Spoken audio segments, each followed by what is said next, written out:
Hello, this is the final accounts of FYJC Commerce. Today I am going to teach you how to solve a problem of final accounts. Final accounts में मैंने theory बता दी थी. अगर कुछ याद नहीं है तो हम इसमें ये ट्रायल बैलेंस दिया हुआ होता है. ट्रायल बैलेंस में ये जो सारी चीज़ें हैं, ओपनिंग स्टॉक या जो भी इसमें जो भी सारी चीज़ें हैं वो हमें लेजर अकाउंट से मिलती है. लेजर को 31 मार्च को क्लोज़ करने के बाद में हम ट्रायल बैलेंस बनाते हैं. ये हॉरिजॉन्टल टाइप का ट्रायल बैलेंस है जिसमें डेबिट्स और क्रेडिट्स ऐसे हॉरिजॉन्टली दिए हुए हैं. पर्टिकुलर्स का एक कॉमन कॉलम बनाया हुआ है. अब इसमें से सबसे पहले आपको क्या करना है कि सबसे पहले ये सारे जो भी आइटम्स है, ये सारे जो भी अकाउंट्स है, उसको क्लासीफाई कर लेना है. किस में? ट्रेडिंग में, प्रॉफिट एंड लॉस में या बैलेंस शीट में. आपको एक बात ध्यान में रखनी है कि बैलेंस शीट में कभी भी नॉमिनल अकाउंट का कोई भी चीज़ नहीं आएगा.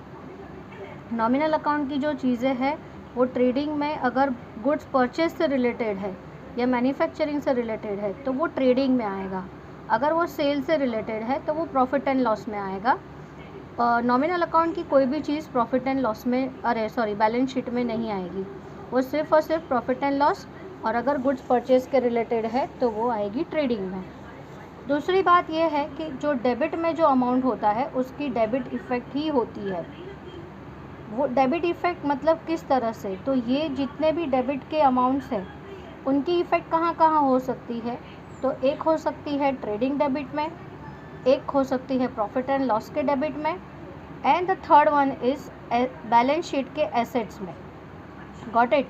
बैलेंस शीट में एसेट साइड को डेबिट इफ़ेक्ट बोलते हैं और लायबिलिटीज़ मतलब क्रेडिट इफ़ेक्ट बोलते हैं. तो क्रेडिट साइड की जो भी चीज़ें हैं वो जाएगी या तो ट्रेडिंग के क्रेडिट में, या तो प्रॉफिट एंड लॉस के क्रेडिट में, और या तो बैलेंस शीट के लायबिलिटीज़ में. और फोर्थ पॉसिबिलिटी क्या है कि अगर कोई चीज़ हम सपोज़ क्रेडिट की डेबिट में लिखते हैं तो वो कब लिखी जाती है? जैसे हम सम्स करते हैं, अलजेब्रा के सम्स करते थे तो जिसमें हम इक्वल्स के लेफ़्ट से राइट में लेके जाते थे तो वो नेगेटिव हो जाता था, करेक्ट? या राइट से लेफ़्ट में लेके जाते थे तो वो नेगेटिव हो जाता था. या पॉजिटिव है तो वो नेगेटिव हो जाएगा, नेगेटिव है तो पॉजिटिव हो जाएगा. तो इसमें जो फोर्थ पॉसिबिलिटी है कि अगर कोई चीज़ क्रेडिट की है और उसको हम डेबिट में लिख रहे हैं तो उसको डेबिट में से माइनस होगा. डेबिट में से कोई चीज़ हम सब्ट्रैक्ट करते हैं, डिडक्ट करते हैं, मतलब उसका हम क्रेडिट इफ़ेक्ट ही दे रहे हैं. तो that is the fourth possibility. Now again I am repeating कि ये जो डेबिट की चीज़ें हैं उनके इफ़ेक्ट्स कहाँ कहाँ आ सकते हैं? तो ट्रेडिंग डेबिट में, प्रॉफिट एंड लॉस डेबिट में, या बैलेंस शीट के एसेट साइड पर. और फोर्थ पॉसिबिलिटी कि वो क्रेडिट में से माइनस होगा, कोई भी चीज़ के क्रेडिट इफ़ेक्ट में से वो माइनस होगा, तो that is also called debit effect. Now again one thing कि ट्रायल बैलेंस में जो भी चीज़ें हैं, ये जो भी आइटम्स लिखी हुई है उनके सिर्फ और सिर्फ एक ही इफ़ेक्ट आएगा. ये जो अमाउंट है, जैसे ये 28,000 है तो 28,000 का सिर्फ एक ही इफ़ेक्ट आएगा. उसके 28,000 के दो इफ़ेक्ट नहीं आ सकते, मतलब एक डेबिट 28,000 और एक क्रेडिट 28,000 वैसे नहीं आएगा. टोटल डेबिट 28,000 होगा या टोटल क्रेडिट 28,000 होगा. अगर पर ये डेबिट साइड में है तो ये टोटल डेबिट इफ़ेक्ट ही 28,000 का होगा. क्रेडिट साइड की चीज़ का क्रेडिट, टोटल क्रेडिट, ये जो अमाउंट है उसका होगा. ठीक है? तो now we are starting the sum. सबसे पहले आपको क्या करना है, यहाँ पे क्लासिफिकेशन डाल दीजिए. और जैसे मैं हमेशा से बोलती हूँ कि कभी भी क्वेश्चन पेपर पूरा नहीं पढ़ना है, क्योंकि हम क्वेश्चन पेपर पूरा पढ़ते हैं तो उसमें जो चीज़ नहीं आती है उसमें हमारा माइंड स्टक हो जाता है, तो आगे की चीज़ें हमें याद नहीं, मतलब समझ में जो आता है वो भी हम भूल जाते हैं. लेकिन इसके अंदर हमें पूरा सम पढ़ना पड़ेगा, क्योंकि अगर एडजस्टमेंट्स है यहाँ पर, ये एडिशनल इन्फॉर्मेशन यानी कि उसको हम एडजस्टमेंट्स कहते हैं. अब एडजस्टमेंट्स क्या होते हैं तो वो मैं एक बार आपको बता देती हूँ कि हमारा जो फाइनेंशियल ईयर है वो 1 अप्रैल से लेकर 31 मार्च एवरी ईयर होता है. यानी 31 मार्च को हमारा फाइनेंशियल ईयर ख़त्म हो जाता है. लेकिन 31 मार्च को रात को 12 बजे तक हमने जो भी ट्रांजैक्शंस किए हैं, कभी कभी ऐसा होता है कि उस ट्रांजैक्शंस की जानकारी हमें 31 मार्च के बाद में मिलती है। तो ऐसे ट्रांजेक्शन्स के लिए हम क्या करते हैं, मतलब वो ट्रांजेक्शन्स हमने अकाउंट्स के कोई भी बुक में किए नहीं है, यानी वो अभी भी अनएंटर्ड है, हमारे बुक्स में आए नहीं हैं, ना जर्नल में आए हैं, ना लेजर में आए हैं, ना कई और जगह पे आए हैं, ना कैश बुक में आए हैं, या क्लोजिंग एंट्रीज जिसको हम बोलते हैं, जिसको जो जर्नल प्रॉपर में होती है, वो भी अगर हमने नहीं किया है तो वो सारी जानकारी हमें 31 मार्च के बाद मिलती है। यानी हमने ये जो ट्रांजैक्शन इसके अंदर दिए हुए हैं उसकी ना डेबिट इफ़ेक्ट दी है पहले कभी भी, ना क्रेडिट इफ़ेक्ट दी है। इसलिए ये जो एडजस्टमेंट्स है इसकी हम एक इफ़ेक्ट डेबिट इफ़ेक्ट देंगे और एक इफ़ेक्ट क्रेडिट इफ़ेक्ट देंगे।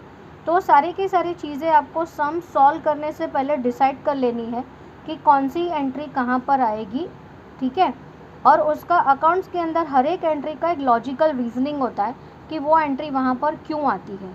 तो चलिए मैं एक एक आइटम के साथ आपको उस चीज़ की इफ़ेक्ट बताते जाऊँगी। ओपनिंग स्टॉक, यानी 1 अप्रैल को हमारे पास जो स्टॉक पड़ा हुआ था वो ये ओपनिंग स्टॉक होता है। तो ऑफकोर्स ये डेबिट का फिगर है तो उसको हम ट्रेडिंग के डेबिट में लिखेंगे। इस तरह से आपको हर एक आइटम्स के बाजू में लिख देना है ताकि आपको जब आप एंट्री सॉल्व करना स्टार्ट करें, फाइनल अकाउंट स्टार्ट करें, तो आप वो टाइम कंज्यूमिंग नहीं रहेगा। इसमें आपका थोड़ा टाइम जाएगा लेकिन उस सम करने तक के टाइम आपको टाइम बिल्कुल वेस्ट नहीं होगा। और इसका मेन रीज़न ये है कि आपको कटिंग नहीं करनी पड़ेगी, क्योंकि कोई चीज़ें होती है उसके अंदर एडजस्टमेंट्स होते हैं, तो वो अमाउंट्स आपको इनर कॉलम में लिखने रहते हैं। जिसमें trading profit and loss account में हम 2 कॉलम बनाते हैं, तो वो इनर कॉलम और आउटर कॉलम होता है। तो इनर कॉलम में कौन सा फिगर लिखना है, आउटर कॉलम में कौन सा फिगर लिखना है, वो अभी से डिसाइड करना पड़ेगा ताकि आपका कटिंग ना हो, क्योंकि अकाउंट्स में कटिंग अलाउड नहीं है और अगर आपसे कटिंग होती है तो एग्ज़ाम के आपके मार्क्स कट हो सकते हैं। ठीक है, इसलिए ये अभी आपको डिसाइड कर लेना है। नाउ परचेजेस, तो 1,78,000 डेबिट में है, तो जो डेबिट में होगा वही परचेज होगा, ठीक है। यानी 1,78,000 जो है वो परचेज है, यानी वो ट्रेडिंग के डेबिट में लिखना है, और 4,60,000 जो है वो सेल्स है, तो वो ट्रेडिंग के क्रेडिट में लिखना है, ठीक है। कैरेज आउटवर्ड और कैरेज इनवर्ड, जो कि मैंने पहले भी बताया हुआ था कि कैरेज आउटवर्ड और कैरेज इनवर्ड दोनों ही एक्सपेंसेस है। ये कैरेज आउटवर्ड और कैरेज इनवर्ड दोनों ही एक्सपेंसेस है, बट कैरेज आउटवर्ड सेल्स के ऊपर लगता है, इसलिए वो जाता है प्रॉफिट एंड लॉस के डेबिट में। दोनों डेबिट इफेक्ट में ही होते हैं, लेकिन कैरेज इनवर्ड जो है वो ट्रेडिंग में आता है क्योंकि वो परचेजेस पे लगता है, और कैरेज आउटवर्ड जो है वो सेल्स पर लगता है, इसलिए वो प्रॉफिट एंड लॉस में जाता है, ठीक है। फिर प्लांट एंड मशीनरी, तो प्लांट एंड मशीनरी मतलब वो हमारा एसेट्स है, तो वो बैलेंस शीट के एसेट साइड में जाएगा। और जैसे कि मैंने पहले आपको बताया कि डेबिट अमाउंट है उसका डेबिट इफेक्ट ही आएगा, तो एसेट जो है वो डेबिट इफेक्ट से ही रिलेटेड होता है। Then comes debtors and creditors. Debtors में बी साइलेंट रखना है, आपको डेप्टर्स नहीं बोलना है, डेटर्स एंड क्रेडिटर्स। डेटर्स यानी जिसको हमने पूरे साल क्रेडिट पे सेल किया है और जिसका अभी ये 31 मार्च को पेमेंट बाकी है, यानी वो पेमेंट हमें नेक्स्ट फाइनेंशियल ईयर में मिलेगा, तो यानी वो हमारी प्रॉपर्टी में आता है, यानी वो एसेट में आता है। और वो डेबिट बैलेंस है, यानी डेटर्स। क्रेडिट बैलेंस यानी जिन्होंने हमें उधार पे माल दिया है, यानी ये क्रेडिट परचेज जिसके पैसे पे करने हमें बाकी है, तो ये जाएगा लायबिलिटीज़ में। जो पैसे पे करने बाकी रहते हैं उसको लायबिलिटीज़ कहते हैं, और जो पैसे आने बाकी है उसको हम एसेट्स कहते हैं। और जिन लोगों से हमें पैसे लेने हैं उनको डेटर्स कहते हैं, और जिन लोगों को पैसे देने होते हैं उनको हम क्रेडिटर्स कहते हैं, ठीक है। अब रिटर्न्स यानी परचेज रिटर्न और सेल्स रिटर्न। तो यहाँ पे आपको थोड़ा लॉजिक चलाना है फ्रेंड्स, कि जो परचेज अगर डेबिट में है तो उसका जो रिटर्न है वो क्रेडिट में होगा, ठीक है। हमने गुड्स लाए तो गुड्स आ गए, अब रिटर्न जो आए हुए गुड्स है वही हम रिटर्न करेंगे, तो गुड्स जाएंगे, तो क्रेडिट व्हाट गोज़ आउट। तो परचेज का परचेज रिटर्न हमेशा क्रेडिट में होगा और सेल्स का सेल्स रिटर्न हमेशा डेबिट में होगा, यानी कि क्रॉस होगा। तो ये 4,000 जो है वो परचेज में से माइनस करना है, और ये 2,000 जो है वो 4,60,000 में से यानी कि सेल्स में से माइनस करना है। अभी जैसे मैंने आपको बोला था फोर्थ पॉसिबिलिटी, कि अगर हम डेबिट में से कोई चीज़ माइनस करते, अभी ये क्रेडिट इफेक्ट, क्रेडिट अमाउंट है, ठीक है, अभी मैं उसको, और 1,78,000 डेबिट अमाउंट है, तो ये हैवियर है, तो डेबिट में से माइनस करूँगी तो वो क्रेडिट इफेक्ट ही होगा, ये 4,000, और 2,000 4,60,000 में से माइनस करूँगी, यानी ये क्रेडिट अमाउंट में से मैं डेबिट अमाउंट माइनस करूँगी तो वो डेबिट इफेक्ट ही होगा, ठीक है। नाउ इसलिए ये जो डेबिट में 2,000 है वो सेल्स रिटर्न है, और क्रेडिट में जो 4,000 है वो परचेज रिटर्न है। तो यहाँ पे हमें डॉट्स डाल देने हैं। ये डॉट का मतलब क्या, कि ये जो अमाउंट्स है वो हमें ट्रेडिंग के डेबिट में इनर कॉलम में लिखने हैं, और ये ट्रेडिंग के क्रेडिट में इनर कॉलम में लिखना है, यानी इसमें से हमें कुछ ऐड या लेस करना है। ये डॉट का अमाउंट मतलब है कि हमें कुछ ऐड या लेस करना है। Coming to the next figure, 58,000 is of building. तो building is an asset, business का एसेट है, तो उसको हम बैलेंस शीट के एसेट में लिखेंगे। देन कम्स मोटर वैन, तो वो भी बैलेंस शीट के एसेट में लिखेंगे। जब तक यहाँ पे कोई एडजस्टमेंट नहीं आ जाता तब तक हम यहाँ पे डॉट नहीं करेंगे। Then printing and stationery, printing and stationery मतलब पेन, पेंसिल, पेपर, जो भी स्टेशनरी की आइटम्स होती है वो, तो वो प्रॉफिट एंड लॉस के डेबिट में जाएगा, क्योंकि वो नॉमिनल अकाउंट है, उसकी लाइफ ड्यूरेशन जो है वो 1 ईयर से ज़्यादा नहीं होता। वेजेस हमेशा परचेजेस पर लगता है, इसलिए हम उसको लिखेंगे ट्रेडिंग के डेबिट में। अभी इसके अंदर भी देखो, ये मैं FIJC का 3rd सम कर रही हूँ टेक्स्ट बुक का, महाराष्ट्र बोर्ड का, कॉमर्स फैकल्टी में। तो ये सिर्फ वेजेस दिया है, इसलिए मैंने ट्रेडिंग के डेबिट में लिखा। कभी कभी तो आप लोगों को कोई सम में वेजेस एंड सैलरीज दिया होगा, तो वो वेजेस एंड सैलरीज दिया है, तो इसका मतलब वो जो टोटल अमाउंट है उसके अंदर वेजेस और सैलरीज इंक्लूडेड है, बट वेजेस पहले लिखा है, तो इसका मतलब वेजेस का फिगर ज़्यादा है, तो वो ट्रेडिंग डेबिट में जाएगा। लेकिन कभी कभी सैलरीज एंड वेजेस लिखा होगा, तो इसका मतलब उसमें सैलरीज का अमाउंट ज़्यादा है, तो वो जाएगा प्रॉफिट एंड लॉस में, ठीक है। अब ये reserve for bad debts, reserve for bad debts मतलब ये ओल्ड RDD है, ओल्ड RDD। अभी मैं आपको बैड डेट्स के बारे में थोड़ा सा शॉर्ट में बताऊंगी कि बैड डेट्स होता क्या है। कि बैड डेट्स यानी डेट्स मतलब डेटर्स, और बैड मतलब ख़राब डेटर्स, यानी कि कुछ डेटर्स होते हैं जिनकी कुछ प्रॉब्लम्स की वजह से वो हमें पे नहीं कर पाते, तो मतलब उसका अमाउंट जो होता है वो हमने डेटर्स में तो इंक्लूड कर दिया होता है, लेकिन ऑल ऑफ अ सडन हमें पता चलता है कि वो डेटर्स जो है वो हमें पैसे दे नहीं पाएंगे, तो उसको हमें उस डेटर्स में से निकाल देना होता है, तो इसलिए वो बैड हो जाते हैं, मतलब वो डेटर्स अभी हमें पैसे देने वाले नहीं हैं, तो उसको हम डेटर्स में से निकाल देते हैं। तो अभी जो पैसे मिलने वाले थे वो मिलने नहीं वाले, तो यानी कि हमारा लॉस हुआ, तो उसको हम प्रॉफिट एंड लॉस में लिखते हैं, ठीक है।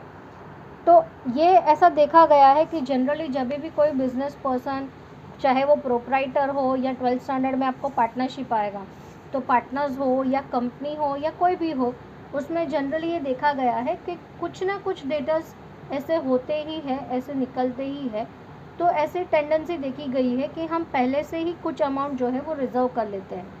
तो ये जो रिज़र्व है वो लास्ट ईयर का रिज़र्व किया गया है, यानी वो लास्ट ईयर के डेटर्स में से निकाल दिया है। देखो ये क्रेडिट इफेक्ट है, और डेटर्स हमेशा डेबिट इफेक्ट में होते हैं, यानी ये क्रेडिट इफेक्ट में डाल दिया गया है, यानी ये पैसे शायद आने वाले नहीं हैं, बट ये रिज़र्व है, ये श्योर नहीं है, हमने एक अंदाज़ा लगाया था। तो अभी फाइनल अकाउंट्स में हम क्या करते हैं कि ये ओल्ड RDD जो है ना वो कैंसिल कर देते हैं और नई RDD प्रोवाइड करते हैं, ठीक है। तो वो नई RDD जो है वो एडजस्टमेंट्स में रहती है हमेशा, क्योंकि वो हम अपनी तरफ से प्रोवाइड करते हैं, वो कोई फाइनेंशियल ट्रांजेक्शन नहीं है, तो वो एडजस्टमेंट में होगा। तो जब आएगा तब देखेंगे, अभी के लिए हम इसको होल्ड पर रखते हैं, ठीक है। जनरली क्या होता है कि बैड डेट्स जो है वो डेबिट में होता है, तो उस बैड डेट्स के अंदर से हम वो अमाउंट डिडक्ट कर देते हैं। मतलब बैड डेट्स में से यहाँ पे देखिए बैड डेट्स है 2400 और यहाँ पे ओल्ड RDD है 3200, तो ये 2400 में से हम 3200 डिडक्ट कर देते। लेकिन अभी भी यहाँ पे क्या है सीन है, देखिए कि ये 2400 है वो डेबिट है, इसमें से अगर हम 3200 डिडक्ट करेंगे तो ये फिगर बड़ा है, तो अमाउंट जो है वो नेगेटिव आएगा और अकाउंट्स में negative figure is not allowed. तो इसके लिए हमारे पास एडजस्टमेंट में अगर ये नहीं होगा फर्दर बैड डेट्स या न्यू आरडीडी, तो हम देखेंगे कि आगे क्या करना है। तो अभी के लिए हम इसको होल्ड पे रखते हैं। तो पर ये भूल नहीं जाना है आपको सम कर दे टाइम। अब कमीशन है, कमीशन जो है वो 2400 क्रेडिट में है, यानी कमीशन रिसीव्ड है, यानी वो हमें फ़ायदा हुआ है, गेन हुआ है। तो इसको हम प्रॉफिट एंड लॉस के क्रेडिट में लिखेंगे, credit the incomes and gains. Then comes office expenses, तो एक्सपेंसेस है तो ऑब्वियस है कि वो डेबिट है। देन सिर्फ कैरेज लिखा है, सिर्फ कैरेज, इनवर्ड नहीं लिखा, कैरेज आउटवर्ड हमने पहले लिख कर लिया है, तो ये ऑब्वियसली कैरेज इनवर्ड है, यानी ये परचेज से रिलेटेड है, यानी ये जाएगा ट्रेडिंग डेबिट में। फिर आता है फर्नीचर जो कि हमारा एसेट होता है। देन कम्स प्रेमाइसिस, प्रेमाइसिस यानी कि बिल्डिंग, तो वो भी बैलेंस शीट के एसेट्स में ही जाता है। Then comes loose tools, loose tools मतलब कभी कुछ रिपेयरिंग करने के लिए जो टूल्स लगते हैं, स्क्रू ड्राइवर है या कुछ भी ऐसी चीज़ें जो हमारे फैक्ट्रीज़ वगैरह में होती ही है, तो वो भी प्रोप्राइटर के एसेट में आता है। फिर आता है ड्राइंग्स, ड्राइंग्स जो है वो हमेशा कैपिटल में से डिडक्ट होता है, यानी हम यहाँ पे लिखेंगे लेस फ्रॉम कैपिटल, मतलब कैपिटल हम लायबिलिटीज़ में लिखते हैं क्योंकि कैपिटल जो है वो बिज़नेस के लिए लायबिलिटी है, क्योंकि वो प्रोप्राइटर ने उतना अमाउंट उसमें इन्वेस्ट किया हुआ है। और ड्राइंग्स यानी प्रोप्राइटर ने अपने बिज़नेस में से अपने पर्सनल यूज़ के लिए जो पैसे निकाले होते हैं उसको हम ड्राइंग्स कहते हैं। तो ये 24,700 है, वो उसने अपने पर्सनल यूज़ के लिए निकाले हैं तो वो हम कैपिटल में से माइनस कर देंगे, यानी उसका उतना कैपिटल अमाउंट माइनस हो जाएगा। फिर है ये 22,000 बैंक ओवरड्राफ्ट। बैंक ओवरड्राफ्ट क्या होता है कि जो कोई भी इंसान बिजनेस के लिए अपना अकाउंट खोलता है, करंट अकाउंट, तो उसके बहुत सारे ट्रांजेक्शन्स होते हैं, तो उसमें बैंक वाले उसको ओवरड्रॉ की फैसिलिटी देते हैं। ओवरड्रॉ की फैसिलिटी मतलब कि अगर आपके अकाउंट में 50,000 रुपीज़ है करंट अकाउंट में, करंट अकाउंट यानी बिज़नेस का अकाउंट, लेकिन आपको सडनली 70,000 की ज़रूरत पड़ गई है, तो आप वो 70,000 50,000 के सामने आप 70,000 विड्रॉ कर सकते हैं, यानी 20,000 आपने ओवरड्रॉ किया है, तो उस 20,000 वो बैंक ओवरड्राफ्ट कहलाता है। तो यहाँ पे ये 22,000 जो है वो बैंक ओवरड्राफ्ट है, यानी कि ये लायबिलिटी है। तो सम और द अदर डे हमें वो रुपीज़ वापस करने हैं, वो एज ए लोन ट्रीट होता है, उसके ऊपर नॉर्मल इंटरेस्ट भी लगता है। Then comes cash in hand, that is हमारा एसेट है, वो हमारे पैसे है जो हमें मिले हैं या हमारे हैं जो। देन कम्स डिविडेंड, मतलब बिजनेस ने कोई जगह पे कहीं इन्वेस्ट किया था तो उसके ऊपर उसको डिविडेंड मिला है, कोई शेयर्स वगैरह ख़रीदे होंगे तो उसके ऊपर उनको रिटर्न मिला है, तो वो रिटर्न को हम डिविडेंड कहते हैं। मतलब शेयर्स ख़रीदे हैं कोई तो उसके ऊपर कोई जो शेयर्स ख़रीदे वो कंपनी ने अगर डिविडेंड डिक्लेयर किया है तो वो हमें मिला है। फिर ये आया देखो कैपिटल, तो कैपिटल हमेशा लायबिलिटीज़ में लिखा जाता है, बराबर है। सबसे पहली चीज़ हम कैपिटल लिखते हैं लायबिलिटीज़ में, और ये कैपिटल लिखने के बाद आपको कम से कम 8 से 10 लाइन छोड़ देनी है, क्योंकि कैपिटल के अंदर सारे एडजस्टमेंट्स आते हैं। आप 12th में जाओगे तो कैपिटल अकाउंट अलग से बनाना होगा क्योंकि उसमें पार्टनर्स होते हैं, लेकिन फ़िलहाल हम प्रोप्राइटरशिप कर रहे हैं तो एक ही बंदा रहता है, तो एक ही बंदे का हमें अलग से अकाउंट बनाने की ज़रूरत नहीं है, तो उसको हम बैलेंस शीट के कैपिटल में डाल देंगे लायबिलिटीज़ में। और फिर इसके अंदर से हम ड्राइंग्स माइनस करेंगे और जो अगर प्रॉफिट होता है नेट प्रॉफिट तो उसमें ऐड करेंगे, और अगर लॉस होता है तो उसमें से हम डिडक्ट कर देंगे। तो यानी ऑब्वियसली कैपिटल जो है वो हमेशा इनर कॉलम में लिखना है, ठीक है। फिर आता है सैलरीज़, यानी हमने जो अपना गुड्स है वो बेचने के लिए स्टाफ रखा है, तो उस स्टाफ को हमें सैलरी पे करनी पड़ती है, तो वो ऑब्वियसली एक्सपेंसेस है। फिर आता है bills receivable and bills payable. Bills receivable यानी डेटर्स हमें एक प्रॉमिसरी नोट जैसा देते हैं कि अगर वो फ़िलहाल करंट में पे करने के एबल नहीं है तो वो हमें फ्यूचर पेमेंट का एक प्रॉमिस देते हैं रिटर्न फॉर्म में, ये लीगल डॉक्यूमेंट होता है। तो बिल्स रिसीवेबल यानी जो डेटर्स ने हमें दिया है, तो ये जाएगा एसेट में 5600, मतलब वो डेटर्स ने हमें दिया है, और 8400 जो है वो हमने क्रेडिटर्स को दिया है, मतलब हमने उनको प्रॉमिस दिया है लीगल पेपर पे साइन करके कि हम आपको इतने टाइम बाद आपका अमाउंट दे देंगे। अब आया देखो ये बैड डेट्स, जो मैं आपको पहले एक्सप्लेन कर चुकी हूँ कि जो पैसे हमें डेटर्स से मिलने वाले नहीं है। तो फ़िलहाल के लिए हम इसको प्रॉफिट एंड लॉस डेबिट में लिखते हैं, फिर आगे हम देखेंगे एडजस्टमेंट में अगर कहीं कुछ होगा, नहीं तो फिर मैं उसके लिए हमें अगर नहीं दिया है तो उसके लिए क्या करना है वो फिर मैं आपको सिखाऊंगी। अब ये देखो एक ये नई चीज़ है, advertisement for 3 years, advertisement for 3 years is 6000। अब ये सीन क्या है कि ये 6000 है और यहाँ पे 3 ईयर्स लिखा है। तो अभी हमें अकाउंट्स में ये सिखाया गया है कि प्रॉफिट एंड लॉस के अंदर अभी एडवर्टीज़मेंट नॉमिनल अकाउंट है, ठीक है, तो वो तो हम प्रॉफिट एंड लॉस में लिखेंगे, लेकिन प्रॉफिट एंड लॉस में हमने सीखा है कि हम सिर्फ 1 ईयर का जो एक्सपेंस है वो लिखेंगे। अब ये एक्सपेंस तो 3 ईयर्स का है, तो इसके लिए हमें क्या करना पड़ेगा, देखिए हमने टोटल 6000 है हमारा एडवर्टीज़मेंट, और हमें सिर्फ 1 ईयर का चाहिए, बराबर है। तो 1 ईयर का जो है वो हम लिखेंगे प्रॉफिट एंड लॉस के डेबिट में, और जो 2 ईयर्स का हमने एडवांस पे किया है वो हम लिखेंगे बैलेंस शीट के एसेट में। अब पता कैसे चलेगा कि 1 ईयर का कितना और 2 ईयर्स का कितना, तो ये 6000 जो है वो फॉर 3 ईयर्स है, तो हमें इसको डिवाइड करना पड़ेगा कि 6000 अगर 3 ईयर्स का है तो 1 ईयर का 2000 हुआ, 3 2 ज़ा 6, बराबर है, फॉर 1 ईयर। तो बचा कितना 4000, तो जो 4000 है 6000 में से 2000 माइनस करेंगे, तो ये जो 2 ईयर्स के लिए है, यानी ये जो है वो हमने एडवांस पे किया है, और एडवांस मतलब एसेट, राइट, एडवांस पेमेंट है, तो एडवांस मतलब एसेट। तो ये 4000 जो है वो हम एसेट में लिखेंगे, और 2000 जो है वो हम प्रॉफिट एंड लॉस में लिखेंगे। अब देखो यहाँ पे मैं आपको बता देती हूँ कि मैंने आपको एक्सप्लेन करते टाइम बोला था कि ये डेबिट इफ़ेक्ट है, तो डेबिट इफ़ेक्ट का टोटल 6000 का डेबिट इफ़ेक्ट ही आएगा।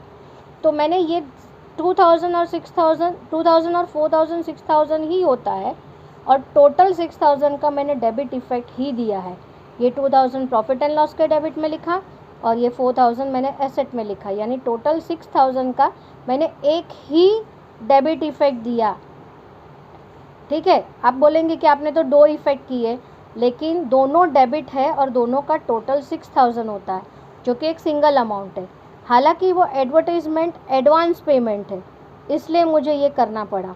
अगर 6000 1 ईयर का होता वो तो सिर्फ यहाँ आता, लेकिन वो 3 ईयर्स का है, तो 3 ईयर्स का अमाउंट मैं प्रॉफिट एंड लॉस में नहीं लिख सकती, ठीक है। तो ये हो गए ट्रायल बैलेंस की सारी चीज़ें। अभी हम जाते हैं एडजस्टमेंट्स पे, सॉरी। तो एडजस्टमेंट्स में क्लोजिंग स्टॉक हमेशा होता है 31 मार्च को, ये ओपनिंग स्टॉक है वो 1 अप्रैल को होता है, और क्लोजिंग स्टॉक 31 मार्च को ईयर ख़त्म होने के बाद, फाइनेंशियल ईयर का लास्ट दिन, तो जिसमें कॉस्ट 60,000 है और मार्केट प्राइस 70,000 है। तो इसके लिए हमें एक फॉर्मेट दिया गया है, एक फार्मूला दिया गया है कि कॉस्ट प्राइस और market price which ever is less, मतलब जो अमाउंट छोटा है वो हमें कंसिडर करना है। तो यहाँ पे 60,000 छोटा है, तो ये 60,000 के 2 इफ़ेक्ट आएंगे। जैसे मैंने आपको स्टार्टिंग में बोला था कि एडजस्टमेंट मतलब वो 1 अप्रैल से 31 मार्च के बीच में हमें नहीं पता था, तो ये पहली बार हम इसके एंट्रीज कर रहे हैं, तो इसलिए एक डेबिट आएगा एक क्रेडिट आएगा, क्योंकि हम डबल एंट्री बुक कीपिंग कर रहे हैं। तो 60,000 का एक डेबिट इफ़ेक्ट आएगा और एक क्रेडिट इफ़ेक्ट आएगा।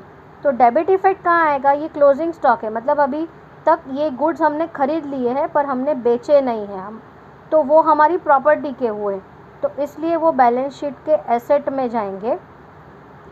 तो ये डेबिट इफ़ेक्ट हो गया, और क्रेडिट इफ़ेक्ट में हम ट्रेडिंग क्रेडिट में लिखेंगे। अब ट्रेडिंग क्रेडिट में क्यों लिखेंगे, तो ट्रेडिंग क्रेडिट में जो भी गुड्स जो भी वजह से बाहर जाते हैं, मतलब बिज़नेस के बाहर जाते हैं, उसको हम क्रेडिट करते हैं। अभी आप बोलेंगे कि स्टॉक थोड़ी ना बाहर जा रहा है, तो स्टॉक बाहर नहीं जा रहा है, वो नेक्स्ट ईयर में शिफ्ट हो रहा है, इसलिए हम इस ईयर के फाइनल अकाउंट्स में, इस ईयर के ट्रेडिंग में से उसको निकाल रहे हैं। मतलब क्योंकि हमें बुक्स क्लोज करनी होती है ईयर ख़त्म होने के बाद, रिटर्न्स फाइल करने होते हैं, गवर्नमेंट को, इनकम टैक्स को बुक सबमिट करने होते हैं, तो हम ये क्लोजिंग स्टॉक जो है वो इस साल से निकाल कर नेक्स्ट ईयर लेके जाएंगे। यानी ये 60,000 जो 31 मार्च 2019 का क्लोजिंग स्टॉक है, वो उसके वेरी नेक्स्ट डे यानी कि 1 अप्रैल 2019 को ये 60,000 ओपनिंग स्टॉक बन जाएगा। मतलब इस साल में से निकाल कर हम उसको अगले साल में एंट्री कर देंगे, तो वो नेक्स्ट ईयर की बुक में आएगा, पर अभी हमें फ़िलहाल इस साल का देखना है। देन कम्स आउटस्टैंडिंग एक्सपेंसेस, मतलब जो एक्सपेंसेस पे करने बाकी है, मतलब वो ड्यू हो चुके हैं। जबकि प्रॉफिट एंड लॉस का क्या रूल है कि ऑल 12 मंथ्स के एक्सपेंसेस आपको लिखने हैं, चाहे आपने पे किए हो या नहीं किए हो, सारे के सारे एक्सपेंसेस आपको लिखने हैं। तो ये वेजेस ड्यू हो गए हैं लेकिन हमने पे नहीं किए, तो ये जो वेजेस का फिगर है, यहाँ पे वेजेस था, तो ये वेजेस है 28,000, उसमें हम उसको ऐड कर देंगे। मतलब ये डेबिट में ऐड करेंगे तो डेबिट इफ़ेक्ट हुआ, और सेकेंड इफ़ेक्ट ये पे करना बाकी है, मतलब लायबिलिटी हुआ। तो इसका एक इफ़ेक्ट ऐड वेजेस और दूसरा इफ़ेक्ट बैलेंस शीट लायबिलिटी। अब आप मुझे बोलेंगे कि आपने कहा था कि ये नॉमिनल की चीज़ें बैलेंस शीट में नहीं आएगी, तो अब आप ये वेजेस को तो बैलेंस शीट में लायबिलिटीज़ में लिख रहे हो। तो उसका एक्सप्लेनेशन मैं आपको दे दूं कि जब हमने ये वेजेस पे नहीं किया, यानी उसको हमने आउटस्टैंडिंग वेजेस में शिफ्ट कर दिया क्योंकि हमने पे नहीं किया, और आउटस्टैंडिंग वेजेस जो है वो रिप्रेजेंटेटिव पर्सनल अकाउंट है।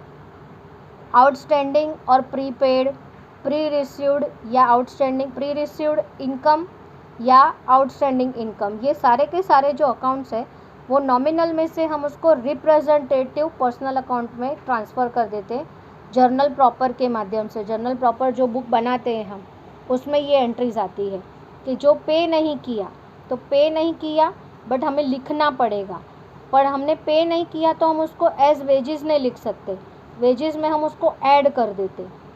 करेक्ट। सेम वे सैलरी, तो सैलरी कहाँ है यहाँ पे,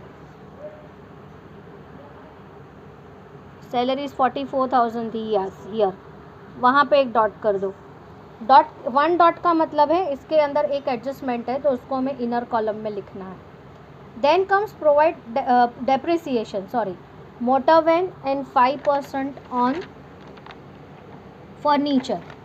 तो मोटर वैन मतलब डेप्रिसिएशन मतलब क्या, तो डेप्रिसिएशन मतलब हमने जो भी गुड्स लिए हैं उस गुड्स को हम यूज़ करते हैं, तो वो यूज़ करने की वजह से उसमें वेयर और टेयर होता है, मतलब वो यूज़ होते हैं तो उसकी जो कैपेबिलिटी है वो रिड्यूस होती जाती है दिन ब दिन।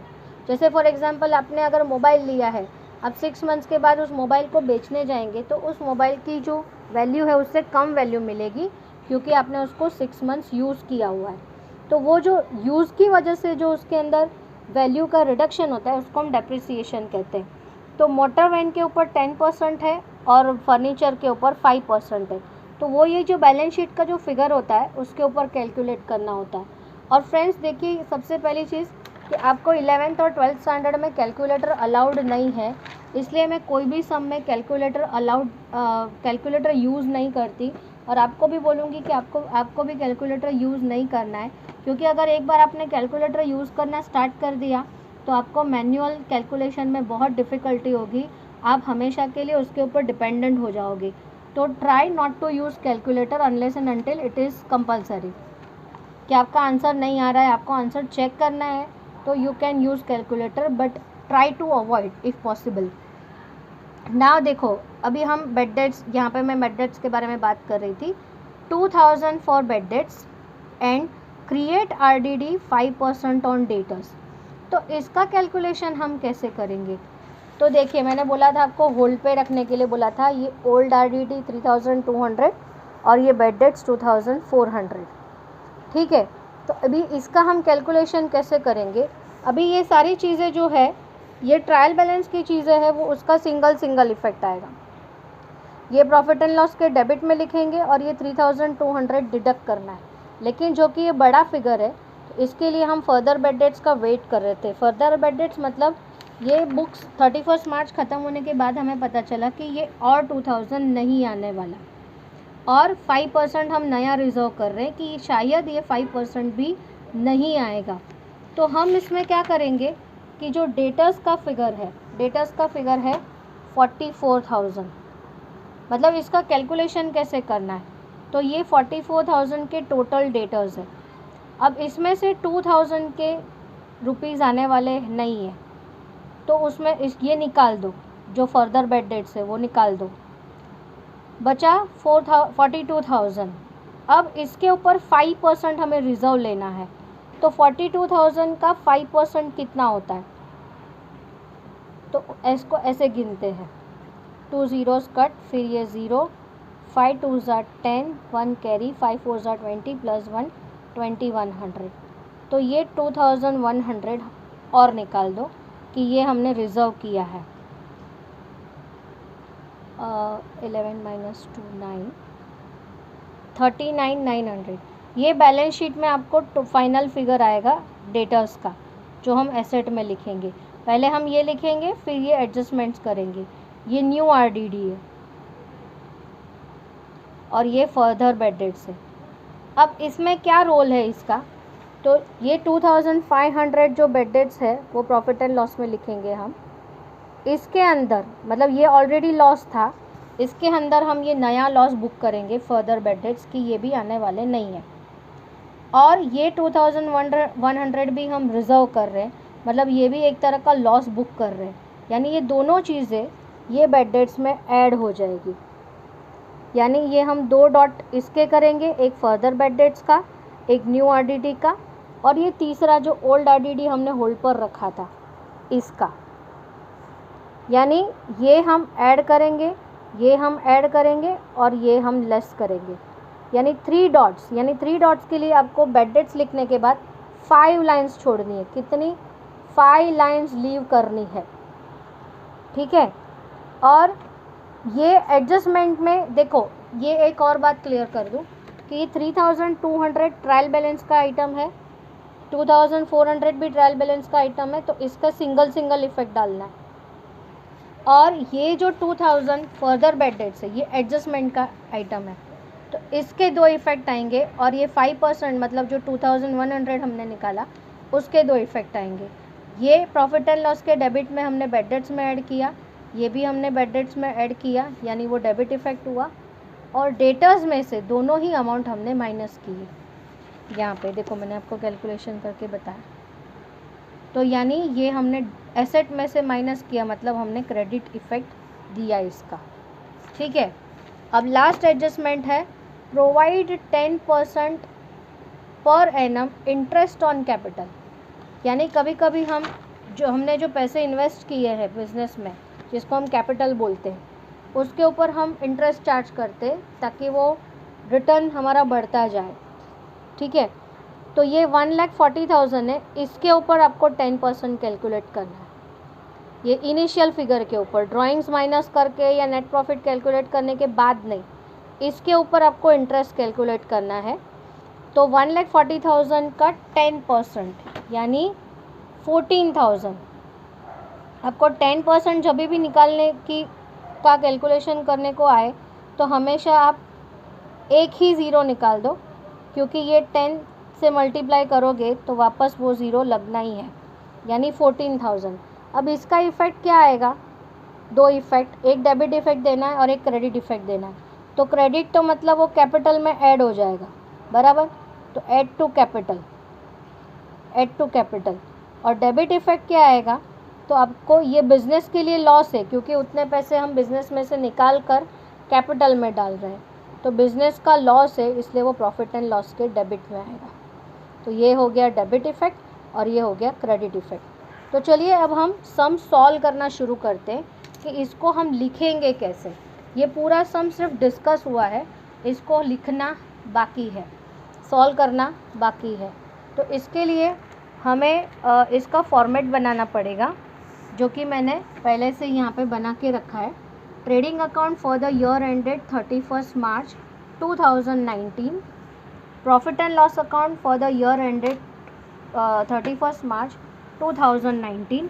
यहाँ पे हमेशा डेबिट और क्रेडिट लिखना ना भूले। अगर आपने ये नहीं लिखा तो आपका मार्क्स कट होगा। पर्टिकुलर्स अमाउंट रुपीज़,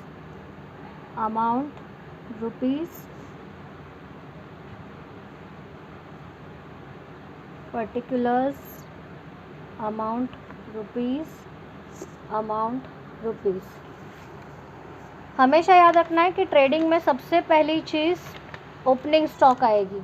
तो हम सबसे पहली चीज़ लिखेंगे ओपनिंग स्टॉक, जो कि है 22,000। तो यहाँ पे हम सबसे पहले लिखेंगे 2 ओपनिंग स्टॉक 22,000। फिर हमेशा आता है परचेजेस। तो परचेजेस हमने इनर कॉलम में लिखना था। परचेजेस था 1,78,000, क्योंकि हमें उसमें से रिटर्न्स माइनस करना है। इस तरह से आपको लिखना है।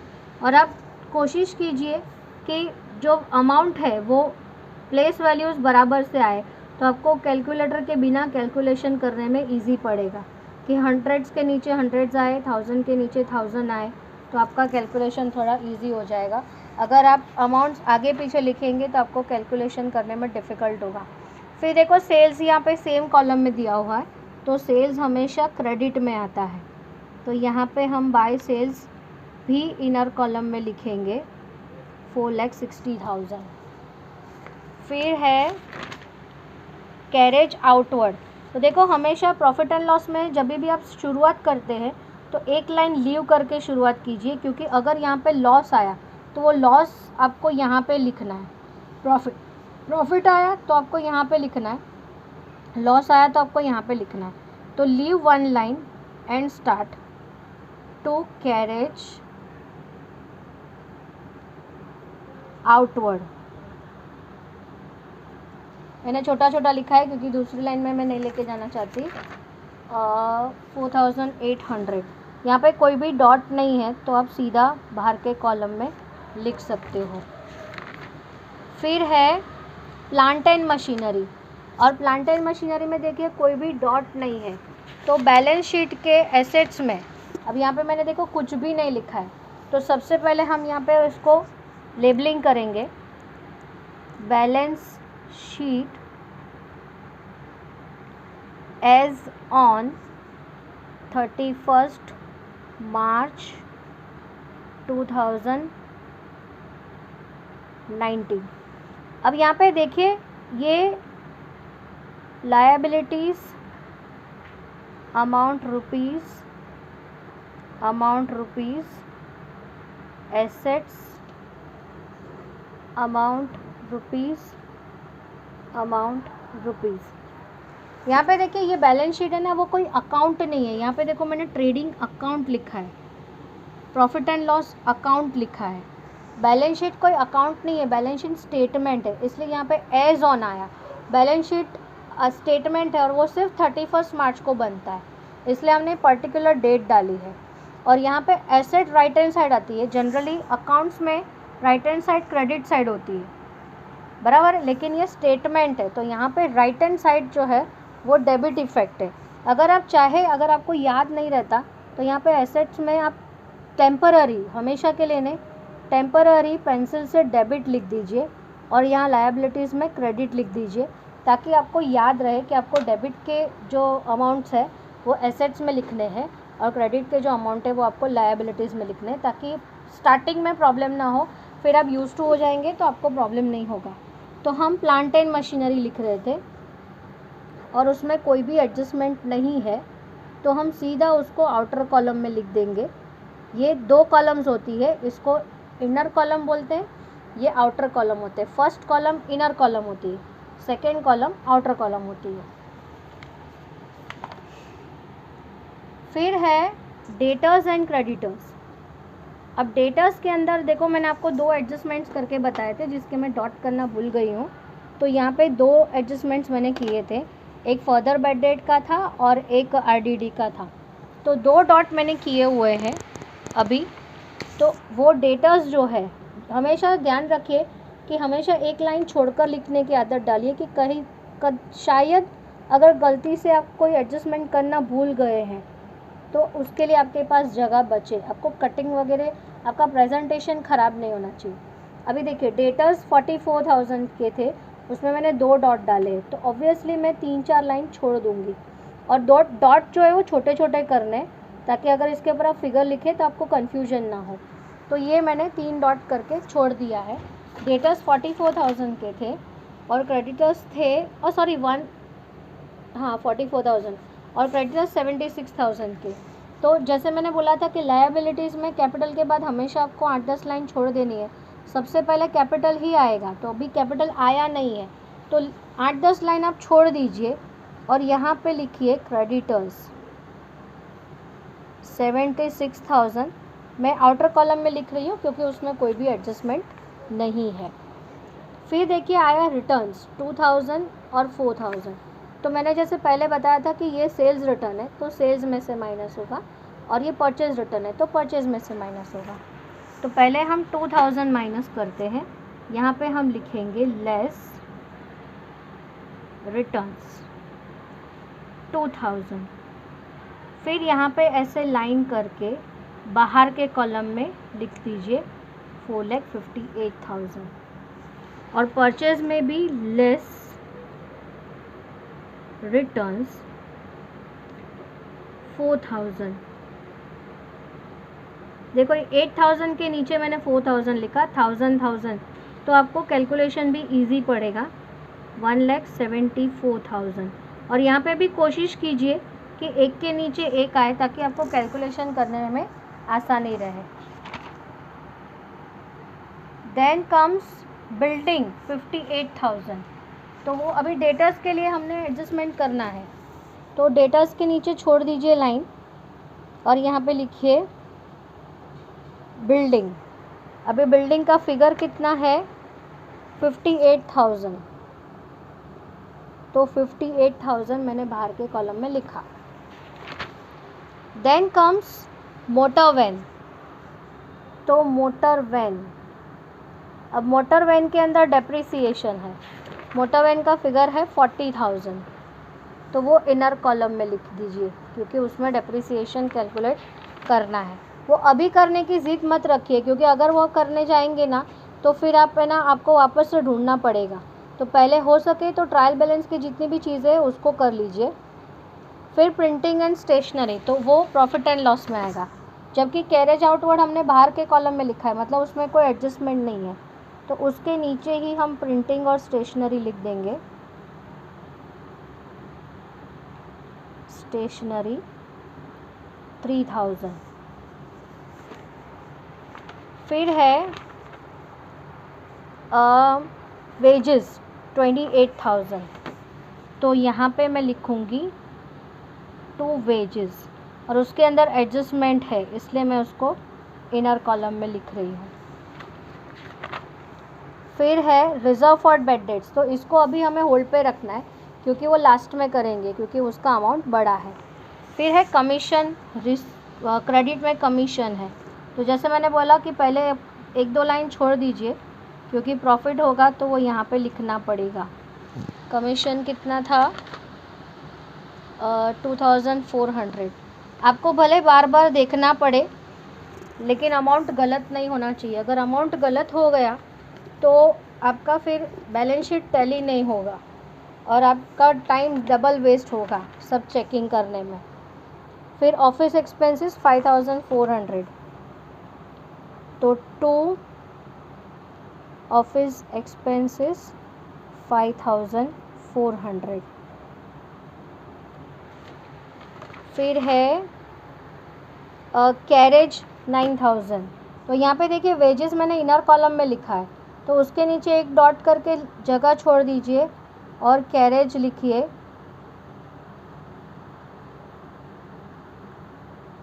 9,000। कैरेज में कोई एडजस्टमेंट तो नहीं था, नहीं, डॉट नहीं किया, ठीक है। फिर 20,000 है फर्नीचर, उसके ऊपर डॉट है, और मोटर वैन में भी डॉट था एडजस्टमेंट का, डेप्रिसिएशन का, तो उसके नीचे एक लाइन छोड़कर मैं फर्नीचर लिखूँगी और उसमें भी डॉट है तो वो मैं इनर कॉलम में लिखूँगी। बराबर है। फिर है 81,000 प्रीमाइसेस। प्रीमाइसेस मतलब बताया था मैंने बिल्डिंग, उसमें कोई एडजस्टमेंट नहीं है तो 81,000 में सीधा बाहर के कॉलम में लिखती हूँ। लूज टूल्स 20,400, तो लूज टूल्स भी हम इसके नीचे लिख देंगे 20,400। फिर उसके नीचे है ड्राइंग्स 24,700। तो मैंने बोला था आपको कि वो हमें कैपिटल में से माइनस करना है, तो अभी तक कैपिटल आया नहीं है तो कैपिटल सिर्फ लिख दीजिए और उसके नीचे लिख दीजिए ड्राइंग्स, क्योंकि कैपिटल ना हो ऐसा तो हो नहीं सकता। बराबर है। तो ये ड्राइंग्स ऐसे करके लिख दीजिए। बराबर है। फिर बैंक ओवरड्राफ्ट यानी कि वो लायबिलिटी है, वो मैंने आपको एक्सप्लेन किया हुआ है कि बैंक हमें फैसिलिटी देता है ओवरड्रॉ करने की 22,000। फिर है cash in hand 71,000।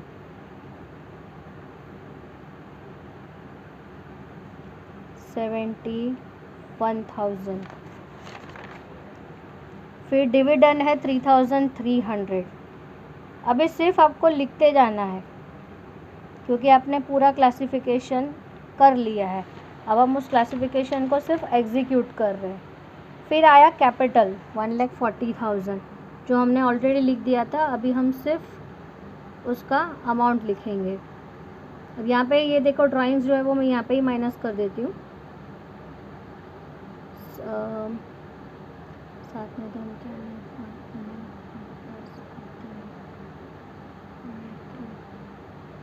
1,15,300। Then comes salaries 44,000, उसमें डॉट है तो मैं उसको इनर कॉलम में लिखूंगी।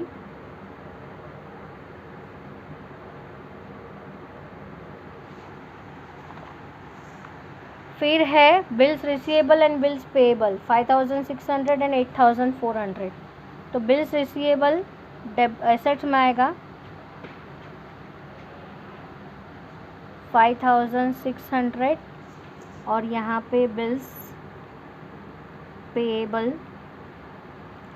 8,400। फिर बेड डेट्स हम लिखेंगे प्रॉफिट एंड लॉस के डेबिट में। यहाँ पे हमने ये इनर कॉलम में लिखा है, मतलब एक लाइन छोड़ दो। यहाँ पे बेड डेट्स 2,400। अब इसके अंदर हमें 3 डॉट है तो यानी 3 बार करना है कैलकुलेशन। तो यहाँ पे एक कैलकुलेशन के उसका आंसर नीचे, दूसरा कैलकुलेशन करके उसका आंसर नीचे, फिर तीसरा कैलकुलेशन करके उसका आंसर बाहर आएगा। यानी 3 डॉट के लिए 1 2 3 4 5 लाइन्स आपको लीव कर देनी है और यहाँ अगला एडजस्टमेंट आपको यहाँ पे करना है। फिर एडवर्टीज़मेंट का कैलकुलेशन जो मैंने आपको बताया था कि एडवर्टीज़मेंट 3 साल का हमने पे कर दिया है, बट प्रॉफिट एंड लॉस में हम सिर्फ 1 साल का लिखेंगे। तो अगर आप चाहे तो उसका कैलकुलेशन यहाँ पे ऐसे बता सकते हैं, इसको हम हिडन एडजस्टमेंट भी कहते हैं। लेस प्रीपेड हमें एडजस्टमेंट में नहीं बताया गया था, हमने अपने तरीके से इसको गिना, कैलकुलेट किया और उससे हमें ये 4,000 जो एडवांस एडवर्टीज़मेंट मिला, प्रीपेड एडवर्टीज़मेंट जिसको हम बोलते हैं, उसकी एंट्री हमने अपने तरीके से की। मतलब सम में हमें नहीं बताया गया था, 4,000 लिखना था। सम में हमें नहीं बताया गया था, हमने ये हिडन एडजस्टमेंट था क्योंकि यहाँ पे सम में ऐसे दिया हुआ था, यहाँ पे अलग से कुछ हमें मेंशन नहीं किया, यानी ये हिडन एडजस्टमेंट बोलते हैं इसको।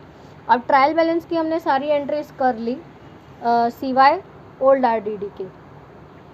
अब क्लोजिंग स्टॉक जैसे मैंने बोला था कि विच एवर इज़ लेस, तो हम 60,000 की एंट्री करेंगे।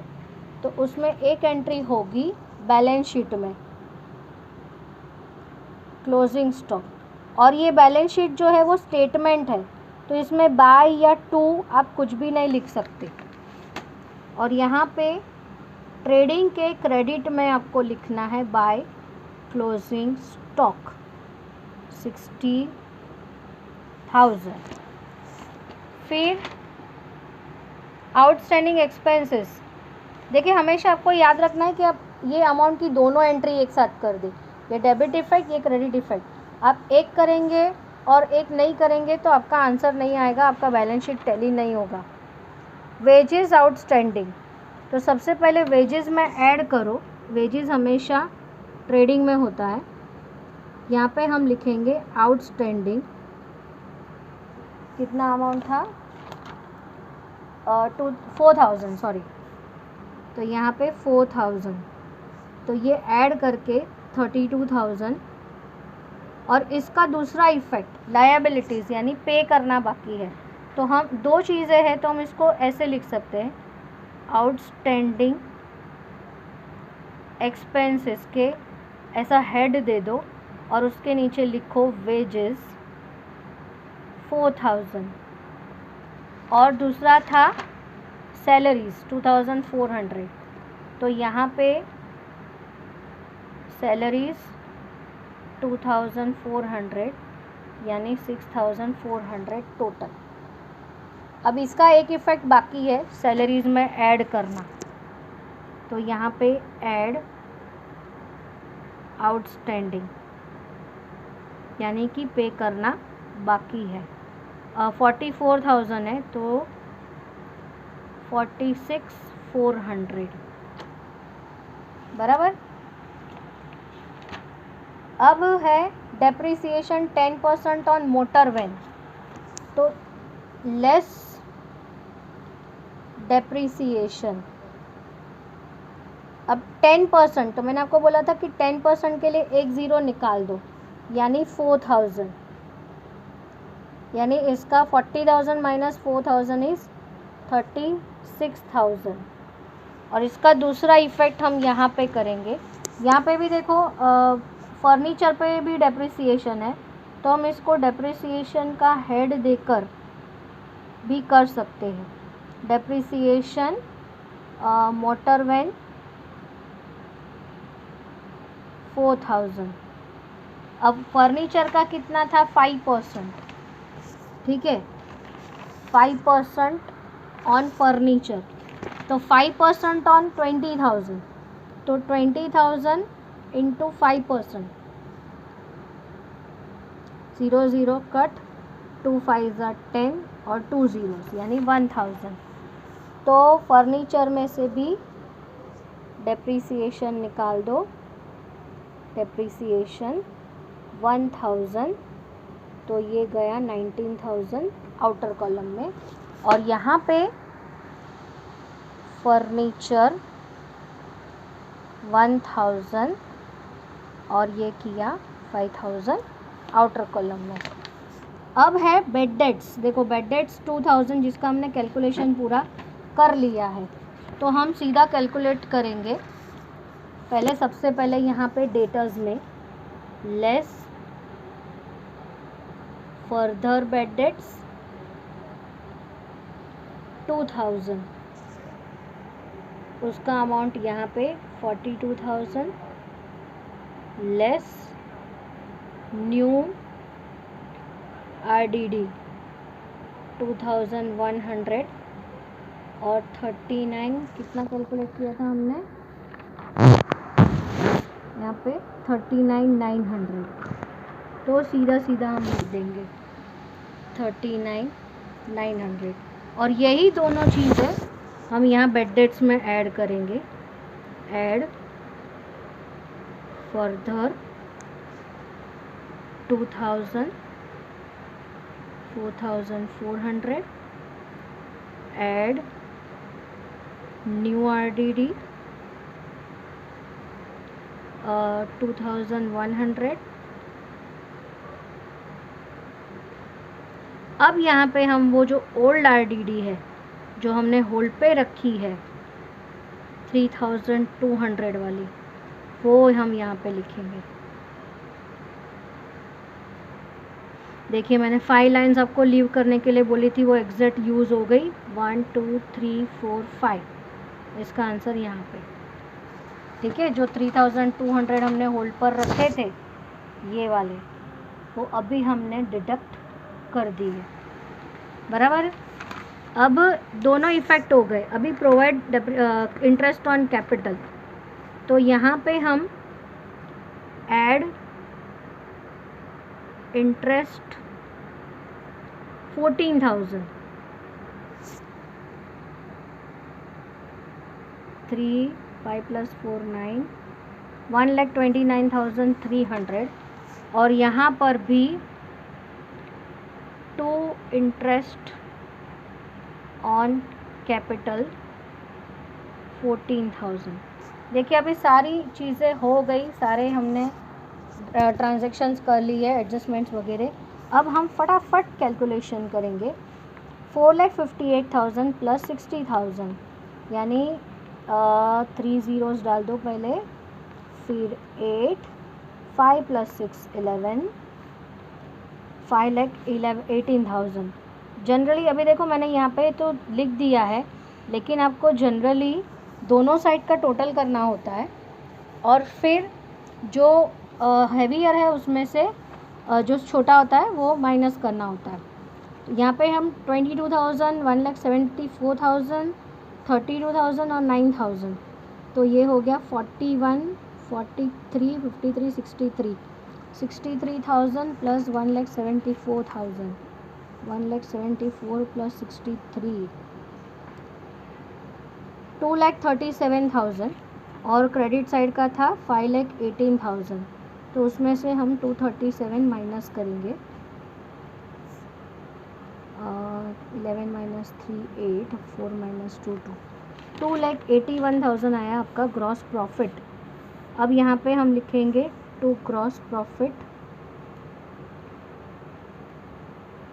कैरिड डाउन, कितना था, 2,81,000, राइट, 2,81,000।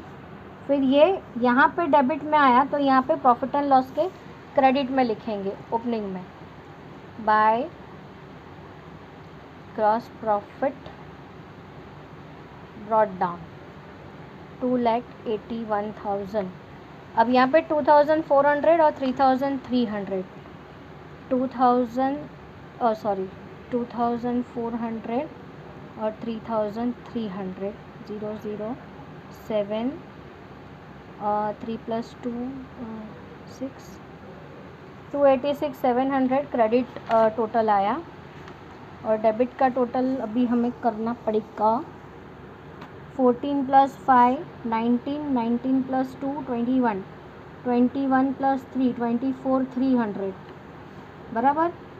24,300, 24,300, 46,400, और ऊपर क्या था 5,400 + 3,000, 8,400, 8,400 + 4,800, बराबर लिख रही हो ना।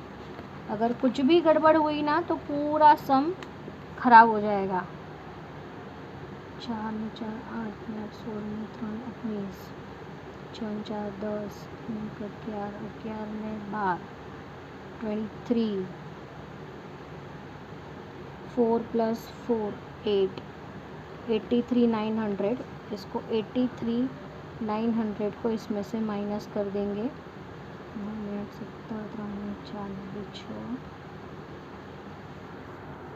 2,02,800। लेट्स सी, अब हमें इसको यहाँ पे लिखना है, यहाँ पे to net profit carried down 2,02,800।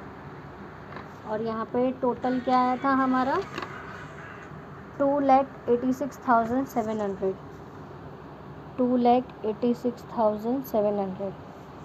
इसमें से कोई भी चीज़ आप स्किप नहीं कर सकते। अगर आपको कंटाल आ रहा है या जगह नहीं है, कुछ भी प्रॉब्लम हो रहा है, तो आपको एडजस्ट करना पड़ेगा। अगर आपने नहीं लिखा तो आपके भर भर के मार्क्स कट हो जाएंगे।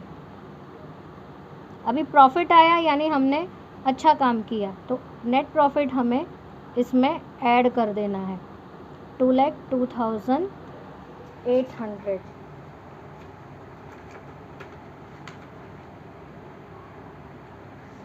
अभी इसका टोटल हमें करना है 0 0 8 + 3 11 9 + 1 10 10 + 2 12 2 + 1 3 2 + 1 3 3,32,100। अब इसको हमें ये सब चीज़ का टोटल करना है।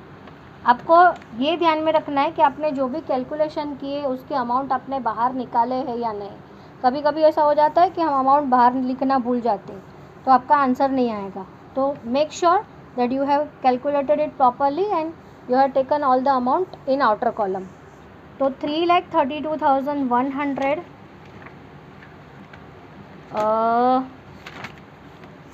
3,32,100 प्लस 76 और 22 मतलब 98,000। आपको अगर ऐसे नहीं जमता तो आप एक एक अमाउंट ले सकते हैं, 8,400 और 6,400। 0 0 1 नहीं 4 + 4 8 + 1 9 8 + 2 10 10 18 24 3 + 2 5 + 9 14 444,900।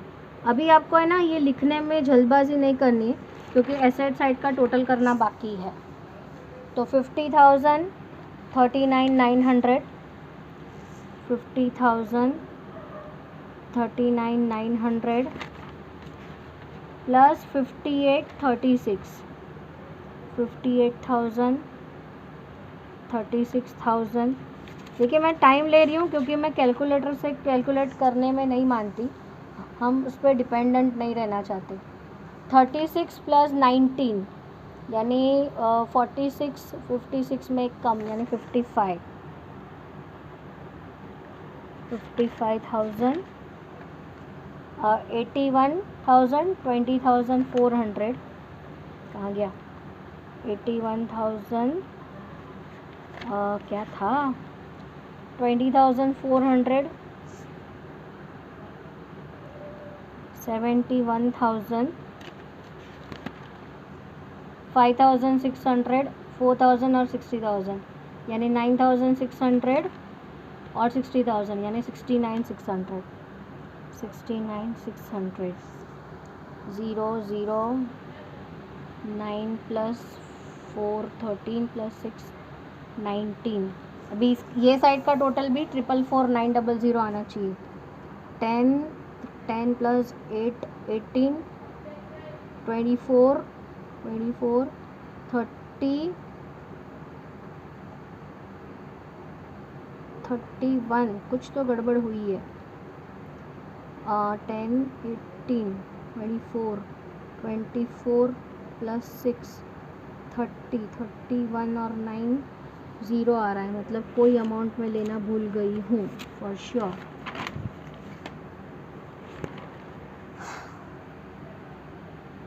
$9,600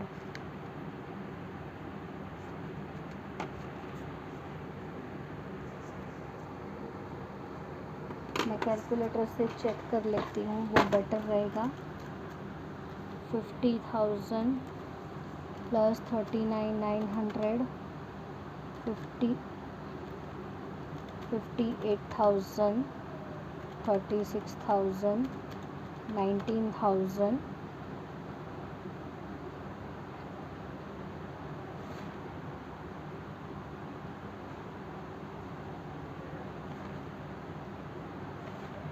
ओके मैंने ये 19,000 2 बार ले लिया है। Okay got it, got my mistake. 50,000 + 39,900 58,000 36,000 19,000 81,000 20,400, 71,000, 5,600, 4,000, 60,000। देखिए 444,900 आ गया है टोटल। वो मैंने गलती से 36,000 भी लिखा और 36 प्लस 19 में 55 में भी 36,000 लिया, इसलिए मेरा टोटलिंग में मिस्टेक हो गया। 444,900, 444,900। अगर कुछ भी समझ में नहीं आता तो आप मुझे पूछ सकते हैं। अभी के लिए बाय।